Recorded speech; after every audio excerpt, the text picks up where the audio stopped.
देखिए, ये पहले हम लोगों को मिलने की ज़रूरत है, बहुत वक्त हो गया। रूमर तो यहाँ हर वक्त चलते हैं, हमें कुछ पता नहीं है, सिर्फ रूमर जैसे आप सुनते हैं हम भी सुनते हैं, मगर हमें इसके ज़्यादा कुछ पता नहीं।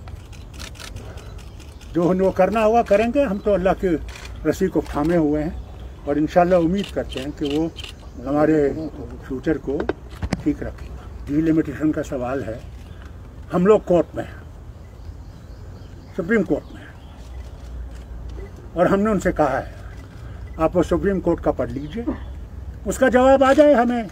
डिलिमिटेशन की जो चेयरमैन हैं वो भी सुप्रीम कोर्ट के जज रहे हैं, उनसे जवाब आए तो उसके बारे में फिर हम फैसला करेंगे। सही है जज साहब? खुद आप जानते हैं कि आज सूरत क्या है इस बीमारी की। लोगों से एहतियात से मिलना पड़ता है, क्योंकि ये बीमारी ऐसी है कि अल्लाह नजात दे, मुझे खुद हुई है और मैं जानता हूँ मेरे पे कितना इसका अभी भी मैं वो असर है जिसको अभी भी वो गया नहीं है, और कितने ही लाखों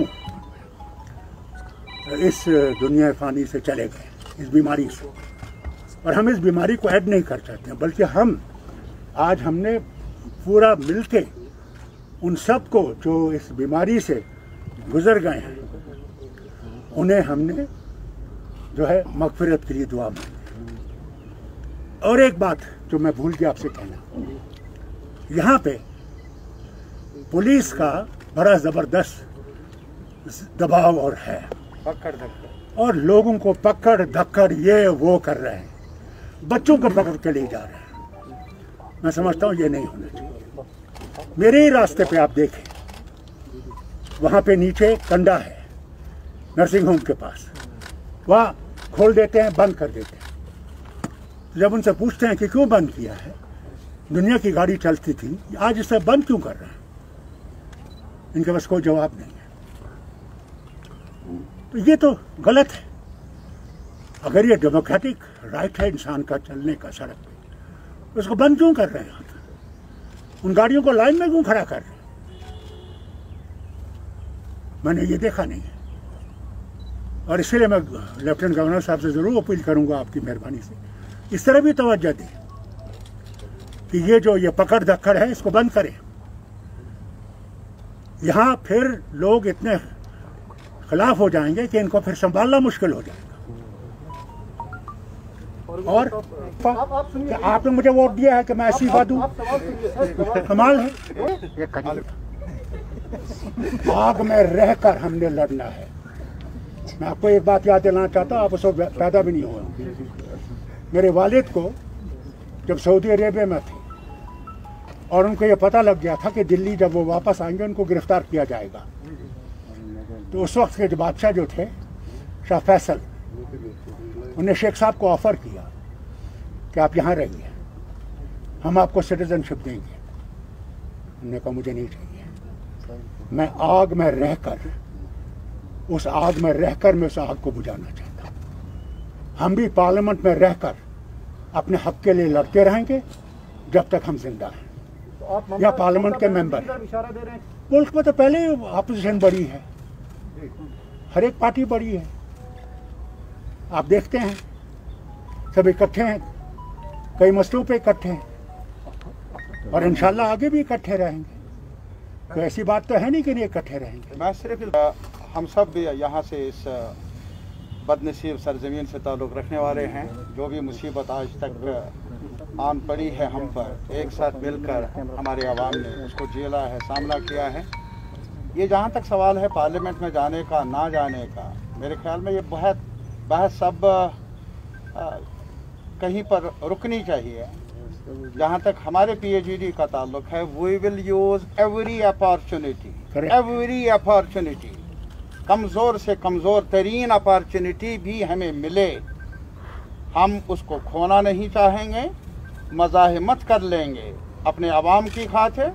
और एक बात मैं अश्योर करना चाहता हूँ PhD के रहनुमाओं की तरफ से, never ever misunderstand us, and we must convey it to the people of every region, whether it is Jammu, Kashmir, even Ladakh, that we shall be on the side of our dear people who are suffering, who are settled, there is no hope, but certainly we will be on their side. एक बात कहूँगा, कोई दरवाजा हमने बंद नहीं किया है, ये बात याद रखें।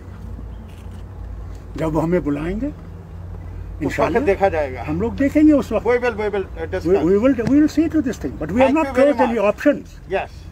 We not close any doors. Yes. Very good. आप भी जानते हैं कि बहुत महीनों के बाद हम लोग मिल रहे हैं। उसकी वजह बहुत सी हैं। एक तो ये बीमारी जो इतनी ज़बरदस्त फैली हुई थी, और उसके साथ साथ कुछ हमारे लोग भी का शुक्र है इतनी देर के बाद हम लोग बैठ सके और फिर से एक दफ़ा इकट्ठे बैठ के हर चीज़ पे हमने गौर किया। सबसे बड़ी बात तो ये है कि वी आर कंप्लीटली डिटरमाइंड कि जो हमने डिक्लेरेशन किया था 4 अगस्त 2019 में, उसमें कोई रद्द बदल नहीं है। Stand by. दूसरा जो बहुत अहम मसला है इस वक्त, वो इस बीमारी का है, जिस बीमारी ने यहाँ पे हर शोबे को तबाही के दहने पे पहुँचा। कोई भी सेक्टर आप ले लीजिए, कोई सेक्टर नहीं है जो इस वक्त बर्बादी में शामिल नहीं है। वो टूरिस्ट इंडस्ट्री हो, वो छोटा से छोटा शॉपकीपर हो, वो छोटा से छोटा रेडी चलाने वाला हो, ट्रांसपोर्ट हो, कोई भी जो है एक बर्बादी के आलम है। उसके ऊपर जो फिर अल्लाह की तरफ से बहुत ज़बरदस्त बारिशें पड़ी और ज़ालाबारी हुई, किसान को नुकसान हुआ। किसान बिल्कुल जो आबाद था, आज काफ़ी वो किसान जो है किसानों की तरफ 1000 रुपया दिया है। उससे क्या, इनको एक जामा पॉलिसी बनानी चाहिए जिसमें वो हमारी टूरिज्म इंडस्ट्री से हो, वो हमारे दूसरे तबकों से ताल्लुक़ रखते हैं, हैंडीक्राफ्ट जो भी है, उनकी तरफ इनको आज ज़बरदस्त सोचना चाहिए कि कहीं वही हाल ना हो जाए जैसे उस मास्टर के बच्चे ने, क्योंकि वालिद के पास फीस का पैसा नहीं था, उसने अपनी जान गंवाई। नूराबाद इन्हें इस तरफ ज़बरदस्त तवज्जो देनी चाहिए। और हम समझते हैं इसमें अगर कई चीज़ें इनको बंद भी करनी पड़े, पहले इंसान को बचाना ज़रूरी है। दूसरी बात ये भी है कि कोविड के लिए जो वैक्सीन है उसको भी ज़्यादा से ज़्यादा इस्तेमाल करने की कोशिश करनी चाहिए, क्योंकि बहुत इलाके हैं जहाँ हमारी डिस्पेंसरीज हैं, वहाँ डिस्पेंसरी नाम से तो है मगर कोई स्टाफ नहीं है। आज भी मुझे जब मौका मिला, इस अस्पताल जो यहाँ इन्होंने DRDO ने खोला है, मैंने वहाँ भी लेफ्टिनेंट गवर्नर साहब से कहा, और वहाँ हेल्थ सेक्रेटरी भी थे, चीफ सेक्रेटरी भी थे, मेहरबानी करके इन दूर दराज इलाकों की तरफ भी तवज्जो दें कि वहाँ पे डॉक्टर है, नर्स है, पैरामेडिकल स्टाफ है, उनके पास दवाइयाँ हैं या नहीं हैं। अगर उनको हम भूल जाएंगे तो वही हाल होगा जो हो रहा है हर जगह। इसकी तरफ तवज्जो देना बहुत ज़रूरी है। तो आपने अगर कुछ पूछना है तो पूछिए। स्पोक्स पर्सन जो हैं वो तारिक आमी साहब होंगे, और इन्हीं की तरफ से अब हमारे प्रेस नोट वगैरह आएंगे।